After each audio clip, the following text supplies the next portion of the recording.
사람은 저마다 삶의 원칙을 가지고 정해놓고 그 기준에 맞게 살려고 노력하기도 합니다. 하지만 우리가 사는 세상에는 참과 거짓이 섞여서 혼돈하는 사회 속에서 확고한 가치관을 정립하고 삶의 궤도를 정립하지 못하면 자신의 자아를 잃어버리기도 하고 상실감에 빠지기도 합니다. 심지어 하나님을 바라보며 산다고 하는 성도들조차도 믿음에 흔들리고 또 삶의 방향을 벗어날 때도 있습니다. 누구나 살면서 자기 자신을 불신하거나 실제보다 가소평가하는 경우가 종종 있는데 우리는 자기 자신을 다른 사람들과 비교하는 좋지 못하는 습성을 조금씩은 가지고 있습니다. 그 결과 상대로부터 자기 자신을 비교하여 불필요한 열등감에 느끼고 빠지기도 합니다. 오늘 현대를 살아가는 사람들이 자기를 잃어버릴 만큼 바쁘고 또 분주하게 살아갑니다. 그렇게 힘들게 열심히 삶을 살아가다 보면 무엇을 위해 살고 있는지조차 모르고 살아갈 때가 있습니다. 내가 누구인지, 무엇을 위해 존재하고 무엇을 위해 살고 있는지조차 모르고 살아간 삶의 모습들이 있습니다. 인간은 누구나 현재보다 또 나은 미래를 지향하며 살아가고자 합니다. 그러나 우리가 채워져 있는 지나친 욕심은 그런 자기를 잊게 하고 근본적인 사람의 양심마저 놓아버리게 합니다. 그 대표적인 예를 우리는 솔로몬의 삶을 통해서 찾아볼 수 있는데 솔로몬은 하나님께 일천번제를 드리면서 겸손한 마음으로 지혜를 구했을 때 하나님은 어느 누구보다도 그에게 부귀와 영화까지 또 주셨습니다. 솔로몬은 그의 생애에도 그의 이전에도 그 이후에도 따를 자가 없을 만큼 많은 복을 이뤘지만 그는 주어진 현실에 만족할 줄 모르고 그가 쫓아간 것은 패도와 타락의 길이었습니다. 그의 그칠 줄 모르는 탐욕은 결국 하나님을 잃어버리게 하고 우상을 섬기는 범죄까지 이어집니다. 하나님은 솔로몬의 재덤을 깨우쳐 주셨지만 탐심의 눈이 어두운 솔로몬은 하나님의 뜻을 분별하지 못하였습니다.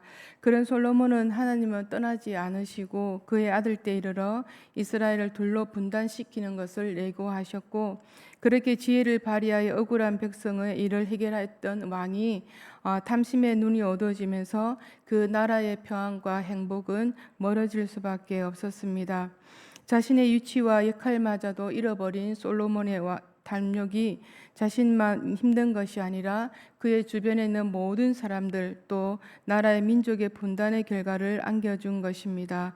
우리는 저마다 삶의 각자의 자리에 있습니다. 그 자리에서 주어진 삶을 살아갈 때 사람들에게나 자신에게나 진실성이 있고 진정성이 있고 사람은 어떻게 보면 두 가지 면을 가지고 있는데 그 두 가지 면이 하나가 되어야 될 것 같습니다. 탐욕은 인간의 이성을 마비시키고 자아를 상실하게 하는 가장 근본적인 원인이 되어집니다. 오늘 우리가 함께 읽은 18절 말씀을 다시 한번 읽어보겠습니다. 시작. 말씀난 자는 다 범죄하지 아니하는 줄을 우리가 아노라. 하나님께로부터 나신 자가 그를 지키심에 악한 자가 그를 만지지도 못하느니라. 아멘. 18절 말씀을 통해서 하나님께로 난 자는 그리스도가 이루신 승리를 통해서 죄에 대하여 저항하고 죄에 대하여 승리할 수 있으며 그리스도의 보호를 받기 때문에 악한 자로부터 안전할 수 있다는 말씀입니다. 여기서 악한 자가 만지지도 못한다는 것은 어떠한 능력과 영향도 미치지 못한다는 말입니다. 사단은 성도들에게 일시적인 영향은 줄 수 있습니다. 그러나 지속적인 영향은 줄 수 없다는 말씀입니다. 왜냐하면 하나님께로부터 나신 자는 예수 그리스도가 지키시기 때문입니다. 그분은 이미 악한 자에 대하여 승리하신 분이기 때문에 악한 자는 그분의 영향력 아래 있는 자들에게 어떠한 영향력도 발휘하지 못하게 하는 것입니다. 그러므로 하나님께로 난 자마다 사망에 이르는 범죄를 하지 않게 되는데 인간이 세상에 존재하는 이유와 의미를 알고 올바른 가치관을 정립하고 살아갈 때 하나님과 자신 사이에 맺어진 관계성 속에서 우리는 우리 자신을 파악할 수 있습니다. 자아를 잃어버린 사람은 하나님의 형상대로 지원받았다는 사실을 잊어버리고 살아갈 수 있습니다. 이집트의 기둥성자로 유명한 시메네 교부가 있습니다. 그는 17m 정도 되는 기둥을 세워놓고 그 위에서 무려 30년을 살았다고 합니다. 기둥 위에서 수행과 고행을 계속하는 모습을 보고 사람들은 그를 기둥성자라 부르기도 했습니다. 그는 한쪽 다리가 골마 썩어져 들어감에도 불구하고 치료를 받는 대신 다리에서 떨어지는 구더기를 모아 다시 몸에 붙여 놓았다고 합니다. 그가 그렇게까지 한 이유는 금욕과 고행을 통해 주님의 거룩함을 닮아갈 수 있다는 생각 때문이었습니다.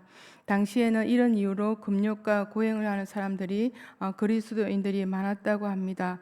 신앙의 길, 성결의 영성은 우리 노력으로 도달할 수 있는 길이 아닙니다. 예수 그리스도의 십자가 앞에, 주님의 말씀 앞에 나를 비추는 길이 가장 빠른 신앙의 길, 영성의 성결의 영성을 담을 수 있습니다. 요한은 본문에서 예수 그리스도가 참 하나님이시요 영생이라고 강조합니다. 그렇게 강조한 부분과는 달리 요한은 너희 자신을 지켜 우상에게 멀리하라는 말로 말씀의 끝을 맺고 있습니다. 21절에 너희 자신을 지켜라는 말은 18절에서 하나님께로 나신 자가 그를 지키심에와 대조되는 말입니다. 전자는 밖에서 지키는 것, 곧 주께서 자신을 지켜주시는 것을 뜻하고, 후자는 안에서 지키는 것, 곧 성도 스스로가 자신을 지켜나가는 것을 뜻합니다. 성도 자신 스스로가 그리스도의 도움을 받아 자신을 지켜나가야 할 의무가 있는데, 자기를 지키기 위해서는 선포되는 말씀과 진리를 알아가야 합니다. 세상의 기준과 세상의 원리의 삶에 적용하는 것이 아니라 하나님의 말씀 앞에 또 믿음의 바탕을 두고 우리 자신을 비추고 우리 모습이 어떠한가를 비추어 봐야 합니다. 우리는 우리 자신을 하루에 몇 번이고 거울을 들여다보지만 정작 우리 자신을 비출 수 있는, 우리 영혼의 심성을 비출 수 있는 말씀 앞에 우리 자신을 조아려 보기는 쉽지 않습니다. 진리 말씀 앞에 나를 비출 때 우리는 뾰족하고 울퉁불퉁한 우리의 모습이 여기저기서 튀어나오는 것을 보아야 합니다. 때로는 생각과 다르게 주어진 상황에서 우리는 평온을 유지하기는 쉽지 않습니다. 그동안 갈고 닦았던 그 마음들이 한순간에 흙탕물로 뒤엉켜지는 것을 보게 됩니다. 그럴 때마다 주님의 보혈이 지금 내 앞에 있다면 그 보혈로 다시는 나 자신이 흙탕물이 되어지지 않기 위해 씻어내고 싶은 마음이 간절해집니다. 어쩔 수 없는 나약함, 또 인간이 지니고 있는 절실함을 깨닫는 순간 사도 바울의 삶에 견줄 수는 없지만 바울의 고백처럼 어떠한 형편에서든지 자족한 마음을 가진다는 것이 쉽지 않다는 것을 깨닫게 됩니다. 그렇게 자신을 핍박하고 박해하던 사람들 향해 그들의 영혼을 구원하고 걱정하고 평안을 빌어줬던 바울 자신 안에 끓어오르는 모든 감정을 억제하고 자신이 가지고 있던 모든 권력과 학식, 그 모든 것을 내려놓을 때 바울이 고백하였던 자족하는 마음은 가능한 고백이었습니다. 오늘날에도 삶의 길에서 자족할 줄 아는 지혜를 가진 사람은 헛된 일에 미혹되어 자기를 잃어버리지는 않을 것입니다. 자족하는 마음이 있는 사람은 자신 안에 일어나는 감정에 끌려가지 않습니다. 일어났다 살아나지는 것이 우리의 감정입니다. 그 감정들이 모든 것의 다가 아님에도 불구하고 감정을 따라가다 삶의 소중한 순간들을 우리는 놓쳐버리고 맙니다. 자족하는 마음을 우리가 가지고 있다면 자기를 지키고 매일매일의 삶을 보람있게 살 수 있는 매우 좋은 길이 되어줄 것입니다. 하나님이 허락하신 삶, 현재의 정황에 만족하고 하나님 보시기에 우리의 마음이 어떠할까 마음을 쓰며 삶을 살려고 애쓰는 성도는 자기를 잃어버리지 않습니다. 자기 자신을 지켜나가는 삶이란 사람들의 시선과 사람들이 들려주는 말에 의한 것이 아니라 주님의 말씀과 주님의 인도하심이 자기 자신을 지켜나가게 합니다. 사람들은 듣기 좋은 말을 잘 합니다. 또 할 수 있습니다. 그런데 그 말을 따라가는 사람은 자신을 지켜내지 못합니다.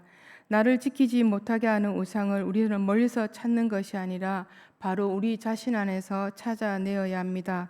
작가 에바 그리우스의 기도에 대한 책을 보면 이런 내용이 있습니다. 교회의 제단 앞에서 기도하지 마라. 걸어가서 너희 이웃과 하야하고 주님께서 우리에게 충고한다. 그렇다면 너는 아무런 방해도 받지 않고 기도할 수 있을 것이다. 분노는 기도하는 사람의 마음을 흐리게 한다. 그리고 그의 기도에는 그늘이 그리운다. 라는 말을 책 속에서 남겼습니다. 너희 자신을 지켜 우상에게 멀리하라는 말은 하나님 대신 너희 마음을 차지할 수 있는 것, 무엇이든지 멀리하라는 말로 요한은 요약하여 표현하였습니다. 목표와 열망, 관계와 직업도 소유와 또 우리를 온전하게 헌신할 수 있는 모든 것들에 우리는 우리 안에 우상이 될 수 있습니다. 그리스도인들 믿는 성도들조차도 사사로운 것들에 사로잡힐 수 있다는 사도 요한은 알았던 것입니다. 우리 마음을 한번 들여다봐야 함을 고린도전서 3장 17절에 이런 말씀이 있습니다. 누구든지 하나님의 성전을 더럽히면 하나님이 그 사람을 멸하시리라. 하나님의 성전은 거룩하니 너희도 거룩하니라. 아멘. 지금 마음 안에 무엇이 어떤 것으로 채워져 있고 또 채워져 가고자 하는지 우리는 살펴봐야 할 말씀이 아닌가 합니다. 지금 나의 마음을 혼탁하게 하는 것이 무엇인지, 그것이 타의에 의해서 주어지는 것이라면 주님이 말씀하신 뜻이 하늘에서 이루어진 것 같이 땅에서도 이루어지다라는 하나님의 기도가 우리 심령에서 읊조리게 되어져야 합니다. 주님은 하늘 아버지를 향해서 자신을 핍박하고 또 저주하고 창으로 찌르는 저들을 향해 오히려 불쌍히 여겨달라고 하나님께 기도드렸습니다. 자신에게 주어진 잔을 피하는 것이 아니라 그 잔을 기꺼이 마심으로 하나님의 뜻을 이루어 드렸습니다. 저와 여러분의 삶은 비록 연약하고 또 불만투성이고 문제투성이지만 그럼에도 불구하고 우리를 통해서 하나님께서는 하나님의 뜻을 이루고자 사용하여 주시고 계십니다. 그 뜻을 이루는 데 방해되어지는 삶이 아니라 주님이 고백한 것처럼 우리도 하나님을 향하여 나를 통하여 뜻이 이루어지게 해달라고 우리는 기도 드릴 수 있어야 합니다. 그 기도를 하기 위해서는 우리 마음 안에 나를 지키지 못하는 마음의 생각들을 버려야 합니다. 나를 지키지 못하는 마음 안의 생각들, 그것을 부여잡고 있는 한 어느새 우상이 되어 나를 지켜내지 못하게 됩니다. 저와 여러분은 우리가 찬양에 있듯이 사나 죽으나 주님의 것이라는 찬양을 통해서 하나님의 뜻을 이루기에 구원받고 선택된 사람들입니다. 지금 나를 지키지 못하게 하는 내 안의 우상을 한번 생각할 때 가장 먼저 떠오르는 것이 무엇이 있습니까? 떠오르는 것이 있다면 가장 먼저 버려야 할 것입니다. 버리는 자만이 주 안에서 자유로울 수 있습니다. 뜻이 이루어진 것 같이 땅에서도 이루어지다 하고 진심으로 기도할 수 있게 될 것입니다. 우리에게 남은 한 주의 삶도 주님과 동행하며 주님께서 우리에게 뜻이 이루어지는 것처럼 우리의 삶을 통해서 뜻이 이루어지게 해달라고 기도하며 남은 한 주의 삶도 승리하는 저와 여러분이 되시기를 간절히 바랍니다. 하나님 아버지, 감사를 드립니다. 오늘도 피곤한 육신을 깨워주시고 주님의 성전을 향해서 우리의 마음과 생각, 몸을 일으켜 세워주셔서 너무나 감사합니다. 하나님, 우리를 자신을 지켜내기는 너무나 연약하고 부족합니다. 하나님, 하나님의 능력으로, 하나님의 성령의 능력으로 우리의 심령과 생각을 붙들어 주시어서 하나님의 뜻이 우리의 심령과 우리의 삶을 통해서 이루어질 수 있도록 도와주시옵소서. 오늘도 하나님 앞에 드려지는 예물을 통하여 하나님의 뜻이 삶 속에서 이루어지게 도와주시고 하나님 앞에 올려드렸던 기도의 제목들이 이루어질 수 있도록 축복하여 주시옵소서. 이제는 우리 주 예수 그리스도의 은혜와 하나님의 사랑과 성령의 교통하심이 하나님 앞에 우리의 생각과 마음을 지켜내어 하나님의 뜻이 우리의 삶 속에서 이루어지기를 간절히 원하는 성도님들의 삶의 시간 속에 이제부터 영원까지 함께 하시기를 간절히 축원드리옵나이다. 아멘. 우리 주님의 이름을 부르며 기도로 나아가겠습니다.